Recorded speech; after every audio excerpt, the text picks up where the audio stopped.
Bonjour et bienvenue. Aujourd'hui, on va explorer ensemble comment cette sagesse ancienne, la métaphysique chinoise, peut nous donner une vision, une clarté vraiment stratégique pour l'année qui s'en vient. Bonjour, ici votre consultante spécialiste en art métaphysique chinois. Mon rôle aujourd'hui, c'est simple, c'est de vous accompagner pour décoder ensemble les énergies de 2026. L'idée, c'est de transformer ce qui pourrait sembler être un défi en une véritable opportunité. Alors je sais ce que certains pensent. L'astrologie, c'est de la superstition, n'est-ce pas? Et si on changeait de perspective juste un instant? Si on arrêtait de la voir comme une croyance, mais plutôt comme un système de timing? Un véritable manuel de stratégie pour piloter sa vie, sa carrière, ses finances. C'est un outil, en fait. Voyons comment ça marche concrètement. Regardez, la logique derrière tout ça est en fait très terre-à-terre. Pensez-y une seconde. La Lune, c'est juste un rocher poussiéreux dans le ciel. Et pourtant, elle a la force de déplacer des océans entiers, d'influencer les marées, et on sait bien qu'elle joue aussi sur nos humeurs. Alors si ce petit rocher peut faire tout ça, imaginez un instant l'impact de poids lourds planétaires comme Mars ou Saturne sur nos vies. Ce n'est pas de la poésie, c'est de la physique, de l'influence. C'est un cadre très pragmatique que la métaphysique chinoise a su modéliser depuis des millénaires. Alors parlons de 2026. Cette année-là, on entre dans l'énergie du cheval de feu. Et là, attention, ça va bouger. C'est une année d'action, une année de décision qui compte vraiment, où notre influence personnelle peut être décuplée. Une chose est sûre, en 2026, l'hésitation ne sera pas notre meilleure amie. Pas du tout. Pour bien saisir ce qui se joue en 2026, il y a un concept clé à comprendre. C'est celui du grand-duc, qu'on appelle aussi le Tai Sui. Imaginez-le comme le général cosmique de l'année. C'est lui qui donne le ton. En 2026, ce général, c'est le cheval de feu. Et toute la dynamique de l'année pour chacun d'entre nous va dépendre de la façon dont notre propre énergie va interagir avec cette force dominante. On va pouvoir diviser l'année en 3 grands thèmes. Le tout premier, c'est celui du leadership et de l'action. Pour certains signes, 2026, c'est vraiment le moment. Le moment de sortir de l'ombre, d'arrêter de se cacher et de prendre les rênes.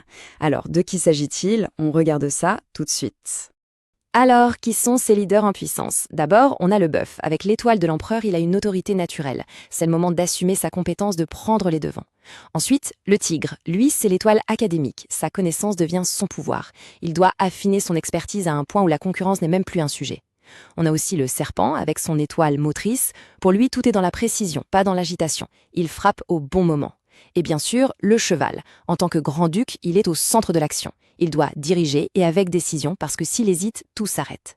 Pour tout ce groupe, le mot d'ordre c'est agir avec conviction. J'adore cette phrase. Elle résume tellement bien la stratégie du serpent. Gagner en silence, laisser le succès faire le bruit.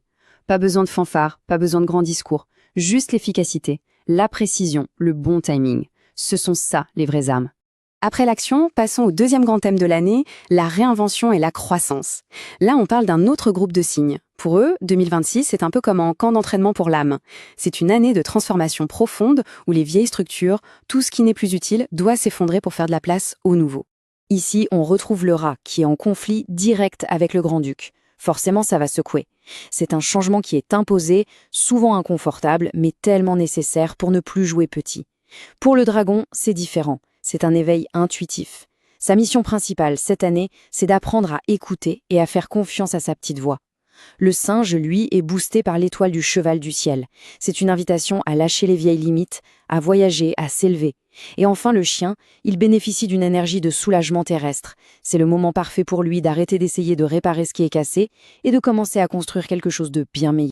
Et cette phrase, si ça ne vous fait pas évoluer, ça vous érode, elle est particulièrement vraie pour le rat cette année, mais en fait elle s'applique à tout ce groupe. Parfois on a l'impression que le changement est le plus grand danger, mais en 2026 pour eux, c'est l'immobilisme qui est le vrai risque. La croissance, ça demande du courage, c'est certain.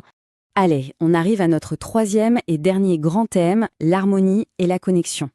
Ici, l'accent est mis sur les autres, sur les relations. Pour les signes de ce groupe, 2026 est une année où l'on attire le soutien, où l'on reçoit de l'aide, presque providentielle. C'est une année pour élever ses standards et bien s'entourer. Qui retrouve-t-on dans ce groupe? D'abord, le lapin. Il a avec lui la vertu céleste, une sorte d'ange gardien énergétique qui vient dissoudre les problèmes. C'est le moment de protéger sa paix intérieure. La chèvre, elle, est en combinaison parfaite avec le grand-duc. C'est le moment de dire oui aux collaborations qui l'élèvent et non aux parasites émotionnels. Pour le Coq, c'est le noble céleste qui entre en jeu, une étoile de mentorat. Il faut faire confiance à son instinct, les bonnes personnes vont apparaître. Et enfin, le Cochon, avec l'énergie du hall de Jade. C'est simple, on augmente sa propre valeur en refusant la médiocrité, que ce soit dans ses relations ou dans son environnement. J'adore ce conseil pour la chèvre.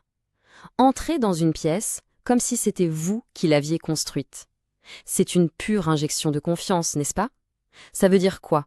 Ça veut dire reconnaître sa valeur, arrêter de douter, savoir qu'on a sa place. Et honnêtement, c'est une posture que tous les signes de ce groupe peuvent adopter cette année. Bon, si on devait résumer tout ça, s'il y avait une seule chose à retenir pour 2026, ce serait quoi?